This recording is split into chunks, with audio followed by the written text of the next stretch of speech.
Vai.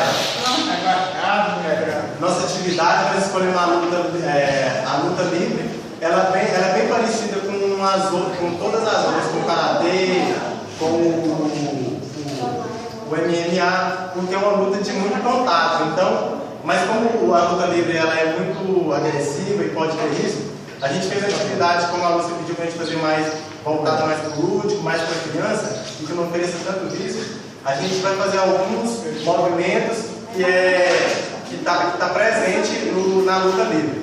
Primeiro aqui a gente vai fazer atividades que cada um vai tentar desequilibrar o oponente. De cócoras, né, agachados. Primeiro, cada um com a mão no ombro do outro, nessa posição. Então aqui o intuito é tentar derrubar o seu colega. É claro, com muito cuidado para não machucar, né? Então quem conseguir permanecer primeiro de pé é o vencedor. Então no caso ali, a Feliciana já perdeu, eu também perdi. Só está restando a Fernanda e a Ana. Então quem conseguir se manter agachado é a vencedora. No caso aqui foi a Fernanda.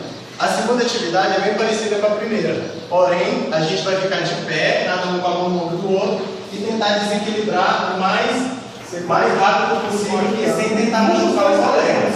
Então, aqui nessa atividade, a gente vai tentar derrubar o colega parecido com a mesma atividade anterior. Então, quem conseguir permanecer de pé, vence. Né?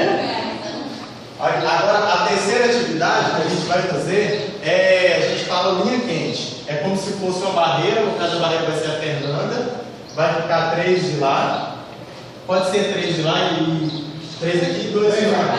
Então a gente vai tentar atravessar essa barreira aqui, no caso é a Fernanda, e a Fernanda vai tentar conter a gente, e cada pessoa que ela conter, que ela conseguir pegar, vai ajudar ela para pegar os próximos participantes. Então primeiro a gente vai correr, no caso ela já me pegou, eu vou tentar pegar a Daniel. O Daniel vem, e agora a gente pegou. No caso, a única que sobrou foi a Ana. Então a Ana é a vencedora. E no final das atividades aqui, a gente vai perguntar às crianças com qual luta que eles percebem que esses movimentos se apresentam. Ou que seja no MMA, ou que seja no boxe.